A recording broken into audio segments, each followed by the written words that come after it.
Hello et bienvenue dans une nouvelle vidéo. Aujourd'hui on refait une partie de palette roulette. Je vous rappelle donc le principe. Je choisis une palette de fard à paupières. J'inscris le nom de toutes les teintes sur des petits papiers que je dispose dans une boîte comme celle-ci. Je vais en tirer environ 5 au hasard et les 5 teintes que je tire au hasard, eh bien, je dois les utiliser, les combiner pour créer un look qui soit un minimum joli et cohérent. La palette que j'ai choisie aujourd'hui, c'est la Naked 3 de chez Urban Decay qui ressemble à ceci à l'intérieur. Les Naked, j'en suis pas particulièrement fan, je dois bien l'avouer. Pourtant, j'en ai 4 et j'en ai utilisé une d'ailleurs, l'original, dans le dernier palette roulette. Je les utilise pas très souvent et c'est vrai que du coup, c'est l'occasion pour moi de faire cette vidéo et de l'utiliser. Celle-ci, je dois bien dire que parmi celles que j'ai, c'est sans doute celle que je préfère de par simplement les tons ici qui sont proposés, les tons un petit peu froids comme ça, rosés mais toujours très soft. L'avantage avec ces palettes pour le jeu palette roulette, c'est que toutes les teintes vont quand même bien ensemble quoi. Et c'est une formulation qui se travaille facilement, en douceur, en finesse. Donc je risque pas de me retrouver avec un truc qui part dans tous les sens. Le plus gros challenge que ça pose finalement, c'est plutôt par rapport au fard lumineux, puisque comme à chaque fois dans les Naked, il y a que très peu de mat. Donc si j'en tire pas, ça peut potentiellement poser problème. Encore que, de nouveau, la formulation, le fait que ce soit des fards lumineux, peu lumineux finalement, fait que on peut les travailler dans le creux de paupière. En tout cas, moi, ça me dérange pas de les travailler différemment par rapport à, par exemple, un lumineux de Beauty Bay. Bref, tout ça pour dire qu'aujourd'hui je prends pas un risque énorme, ça va pas représenter un très gros challenge. C'est de toute façon des tons on voit très naturels, très soft, donc ça va pas être un truc hyper intense qui va beaucoup se voir. Ici c'est plutôt voilà, pour le fait d'utiliser cette palette pour changer un petit peu. On est donc parti, je me munis de ma petite boîte et je vais tirer un premier papier. Il s'agit de la teinte base, qui est ce fard rosé lumineux juste là. Je tire un deuxième papier, c'est la teinte Factory. On est toujours sur un lumineux, mais cette fois-ci un petit peu plus intense, un petit peu plus foncé et un peu moins rosé, un peu plus taupe. On tire un troisième papier, c'est la teinte Limit. Ah, on a un mat, puisque c'est ce mat juste là, donc le mat rosé. La teinte de transition, hein, finalement, donc c'est très bien comme ça. On en tire un quatrième petit papier, c'est la teinte Dust. Ah, c'est une très jolie teinte de la palette puisque c'est ce clair, ce rosé lumineux, plus clair, très lumineux pour le coup, enfin très lumineux par rapport aux autres lumineux de la palette. Donc là, c'est vraiment parfait. On se dirige vers un look, mais vraiment juste ce qu'il faut.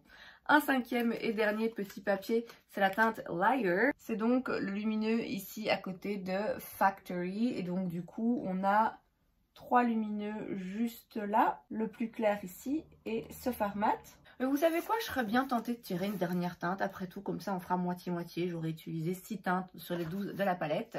Et la dernière teinte que je tire, c'est la teinte Burnout, qui est, bon, de nouveau un lumineux ici. Donc, ça va pas forcément changer grand-chose. Clairement, je peux déjà vous dire que la transition entre ces 5 lumineux, ça va être très discret et on va vraiment pas avoir l'impression que j'ai 6 teintes différentes sur mes yeux parce que c'est quand même tout très ressemblant. Alors je vais commencer sans trop de surprise avec la teinte Limit qui est donc le fard mat rosé. Je dis rosé mais quasiment toutes les teintes sont rosées. J'utilise un pinceau Zoeva, c'est le 221. Je sais pas si c'est le meilleur pinceau pour attraper le pigment de ce fard.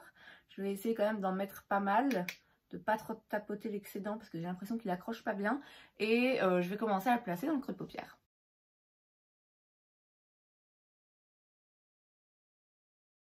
On a donc une base mat que j'ai quand même bien relevée, bien estompée vers le haut. Je vais prendre maintenant la teinte Factory, donc c'est ce lumineux, mais bon vous voyez c'est pas hyper métallique non plus, hein.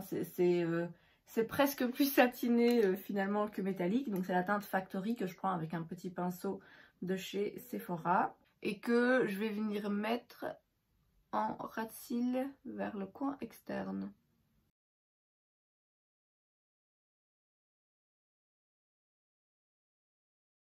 Je le remonte aussi un petit peu là. pour essayer de créer une espèce de virgule. Ouais, bon, finalement, je l'ai un peu plus étiré et plus remonté que ce que je pensais.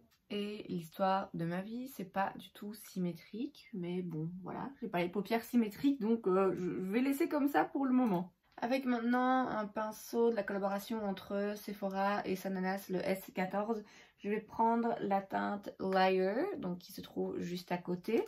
Et là, je vais venir vers le coin externe, mais là, je reviens un petit peu plus sur la paupière mobile. Finalement, je remplis un petit peu le V que je venais de faire en fait. Je frotte mon pinceau, je le retourne et je viens prendre maintenant la teinte base juste ici. Et là, je viens du coup sur le centre de la paupière mobile. Je vais la prendre un petit peu au doigt, cette teinte, pour voir si je peux faire ressortir un petit peu le côté lumineux.